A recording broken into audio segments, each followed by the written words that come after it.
and welcome back to the Two Palms podcast. I'm your host, Iana, and my background is still not done like I promised it would be last video. I've sort of gone through a little bit of a rough patch, which is exactly what this video is about. It's about when you're in the middle, and no, not the Jimmy Eat World song. My age that understands that, no, but kind of.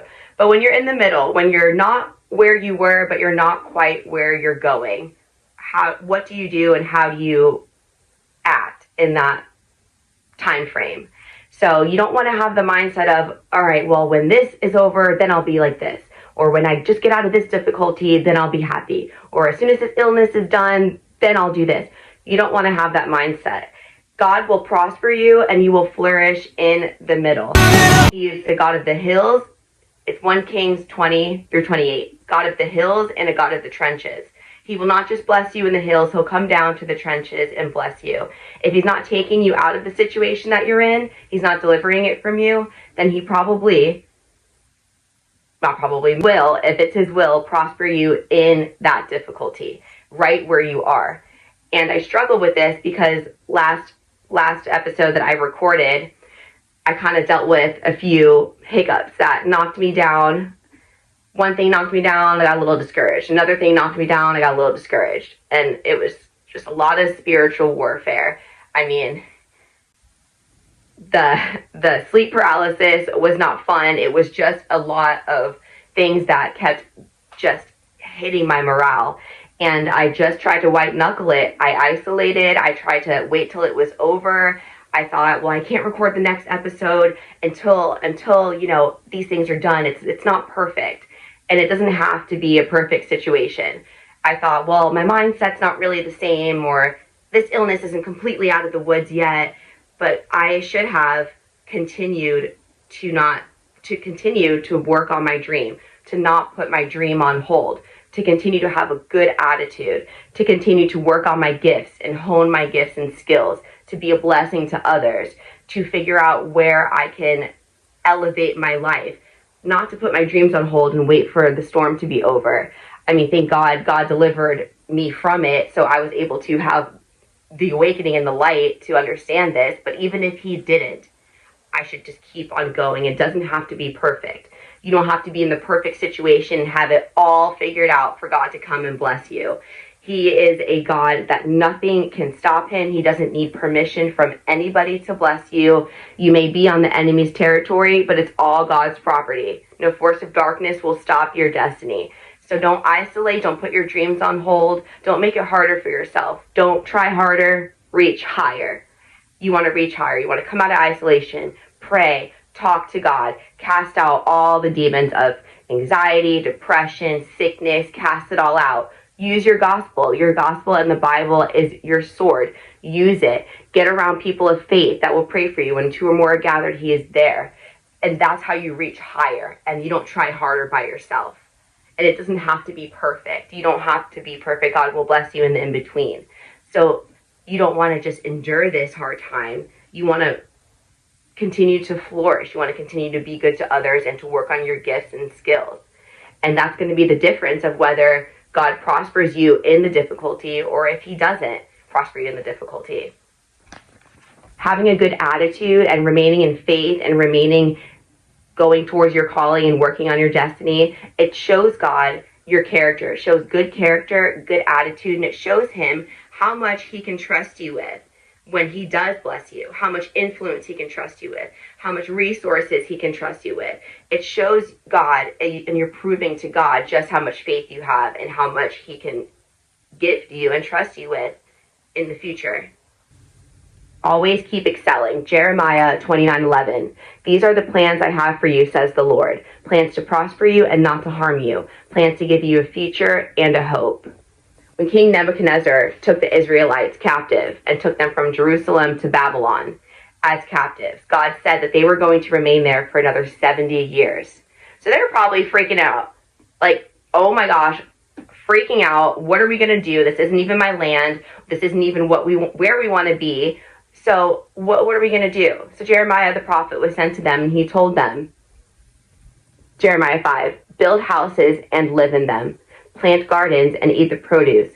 Give your daughters in marriage. Increase, don't decrease. Prosper in the land in which you are in as exile. So we may not physically be in Babylon, but our situations in life can very well mimic Babylon. And Jeremiah told them, give your daughters into marriage, build houses and live in them, plant gardens. He didn't say just sit here and, wait in a corner until it's done and God says, okay, you can come out now.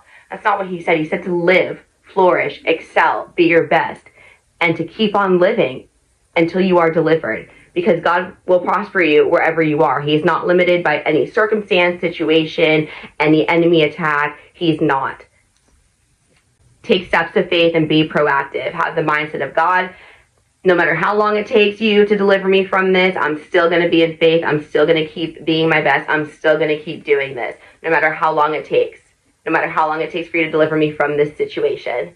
Because if the situation is happening, it's God's plan. All of God's plans work for your good. He orders your steps. So if you're in this situation, number one, it's not going to stop you from your purpose or destiny.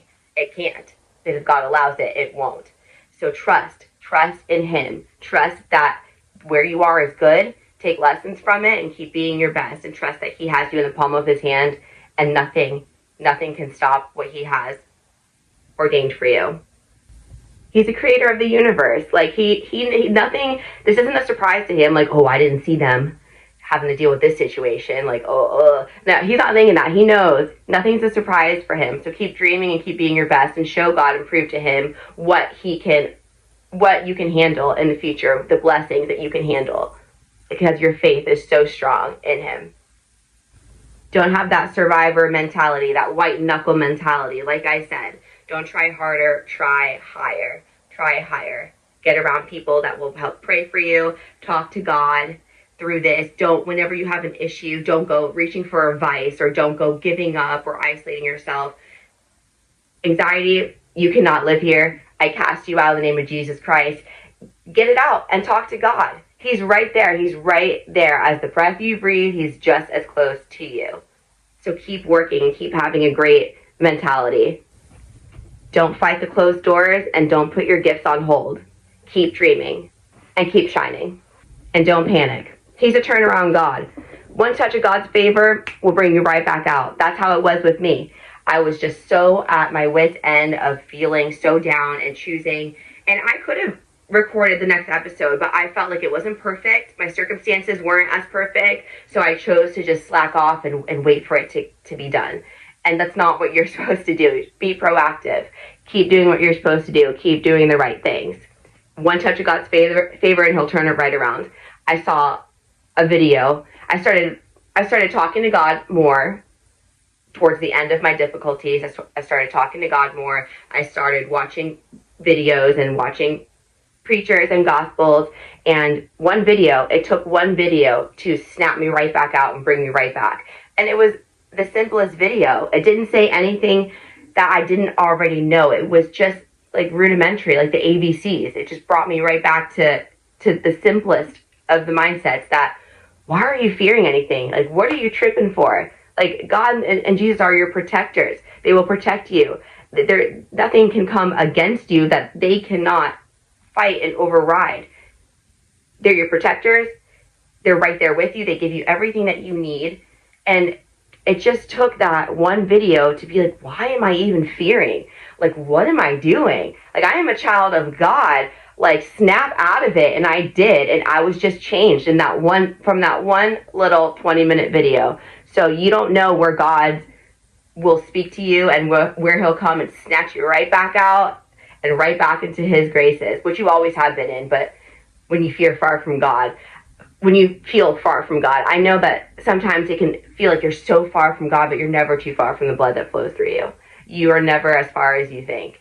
And that's just a mind game that the enemy tries to play on you, especially if you're doing the right thing, you're working towards your gifts. Spiritual warfare is going to come at you hard and heavy, because the devil wants to stop whatever you're trying to do for God. He doesn't want you to be in your purpose. He wants you to feel anxious, isolated. Of course he does. But just remember whose you are. So the story of Joseph. Joseph at 17, he had a dream that he would lead nations and be of this great influence. And his brothers were jealous Jealousy is so overrated. I don't have a jealous bone in my body. Why would I be jealous of anything? I'm running my own race. Why would I be jealous of somebody else's blessings?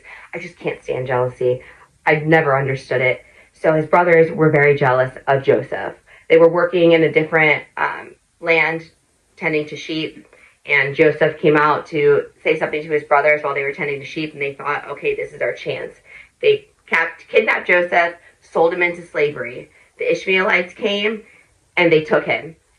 And they brought him to live under a military officer in a new land named Potiphar. So his brothers sold him. Ishmaelites came, took him, gave him to Potiphar under his ruling. But Joseph, he didn't have a salty attitude. He didn't have a sorry, hissy fit attitude. He kept being his best in excellence. And Potiphar noticed Joseph. He caught his eye, and Potiphar was like, wow, I like you. So he made him the in charge of the house that they were in. So because of Joseph, Potiphar actually got blessed because of how good and excellent Joseph was. So if Joseph wasn't being his best, he wouldn't have caught the eye of Potiphar, and this just keeps on going in the story. So you have to just always keep being your best, keep serving. And the favor, Joseph's favor that he always had on him didn't leave him. It didn't leave him because his brothers took him and sold him. It didn't leave him because he was under Potiphar's ruling. Your favor will follow you wherever you go. It will, no matter the circumstances. God will open the right doors and bring the right people to be there for you. So Potiphar, like I said, was blessed as a result of Joseph and the favor that he had. And he caught his eye being excellent. He was in charge, working as Potiphar's right-hand man. Everything was going good. But Potiphar wasn't the only one whose eye caught Joseph. Potiphar wasn't the only one whose eyes caught Joseph. Oh, I'm saying that so wrong. Anyway, somebody else noticed Joseph, Potiphar's wife. And Potiphar's wife advanced Joseph. And he could have went for it. I mean, he's in exile. He has nothing to lose. No one's really watching. I mean, I don't know who was watching, but that's why they say, do what's right when nobody's watching. And he could have. What did he have to lose? But he stayed true. He did the right thing, and he turned her down. She was pissed. So she falsely accused Joseph. And Potiphar was not happy about that. He was pissed. His right-hand man making moves on his girl. Potiphar didn't have it. He sent Joseph straight to jail. Put him in jail. So Joseph's probably like, God, I mean, I'm doing the right thing from the jump. And I mean, now I'm getting falsely accused. Now I'm in jail. I mean, how discouraging is that? I would be discouraged, but you have to not be discouraged. Keep doing the right thing. Keep using your gifts and your talents and keep being excellent. And that's exactly what he did. And then the chief in jail saw him, caught his eye, and made Joseph in charge of all the prisoners because of how well Joseph served. Fast forward one day, the Pharaoh's ex-butler had a dream that he couldn't interpret. And we know since the beginning of the story about how Joseph had the dream when he was 17, he would be the leading of nations. So Pharaoh's ex-butler had a dream that he couldn't interpret. And the chief, Joseph was already in the chief's good graces, and the chief was like, oh, my dude Joseph, he can interpret dreams. So Joseph interpreted the Pharaoh's ex-butler's dream and said, you'll be out of jail in 2 days. So he interpreted it for him, told him what it meant. That was that. Once he got out, he said, hey, all I need you to do is put in a good word for me and don't forget me, okay?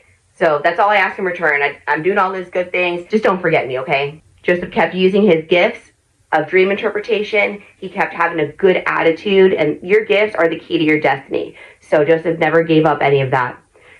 2 years later, homie did forget Joseph. So he's like, oh my gosh, totally forgotten. Another 2 years go by before, like SpongeBob boys, 2 years later. Another 2 years go by, still forgotten. Another one, DJ Khaled boys. So Joseph is now 13 years into being captive. 13 years in, like holy moly. Puts things into perspective. So now, fast forward, Pharaoh has a dream. Can't interpret it. But the butler was reminded of Joseph. Even though it was years later, he still, finally, he remembers Joseph. He's like, oh, Pharaoh, dude, I remember this dude in prison, Joseph. he can help you interpret this dream. Pharaoh immediately called for Joseph to come out of prison to stand before him. He came out, he stood before Pharaoh and interpreted his dream. And Pharaoh was so pleased with Joseph that he made him prime minister of Egypt, in charge of everybody, only second in command to Pharaoh himself. So if Joseph didn't keep his good attitude, keep using his gifts, keep serving with excellence, we would never be talking about him. We would never hear about him. And he finally got delivered. 13 years later, he finally did. But this is all because he stayed in good faith and had a good attitude and trusted God's plan. Because it all did eventually come. Because everything works for your good. So he's in charge of Egypt, prime minister of Egypt, second in command only to Pharaoh. And he stood strong in faith during the necessary steps for his destiny. And that's what we have to do. Be proactive. Keep going. Joseph named his son Ephraim, which means productive, fruitful, because of how the Lord made him prosperous in the land that he was in. And also with Paul. Paul was writing books in prison that we would be using 2,000 years later, and that has influenced our life now. Paul didn't sit there and not do anything and just twiddle his thumbs and run the mug across the jail bars waiting to be released. No, he wrote these books that now we use 2,000 years later. Some famous scriptures from Paul. I can do all things through Christ who strengthens me. God will do exceedingly abundantly over all I think or ask. So we know these things 2,000 years later because of Paul writing those in prison. So keep doing the right thing and everything will work and you're good. You're torn because you're in this middle place. You are trusting. Don't complain. It might not come overnight.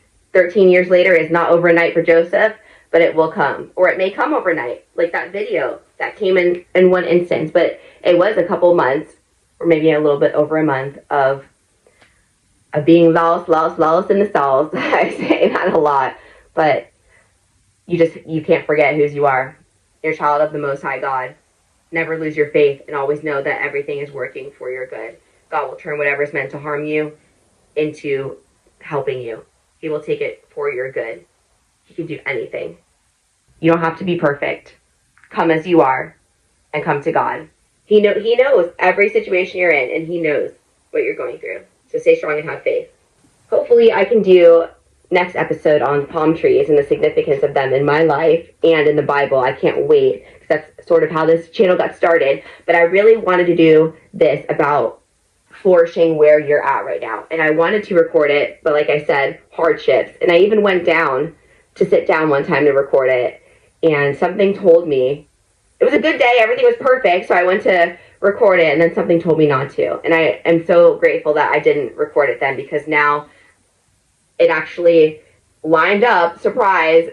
I'm surprised every time God makes something line up in my life, every single time. I don't know why. But now I can actually speak on this from personal experience, because I just went through this. So it's all in God's timing. This was the perfect time now to record this, because I can speak on it. And I just can't wait to see what God has me do for episode 3. So thank you for tuning in to the Two Palms podcast. And there's much more to come on this channel. I feel back in the flow of things and everything is moving. I can't wait to start discussions, etc. I have so many questions, so many things. I want to connect to so many people. So once again, thank you and Godspeed and God bless. Life is this. I like this.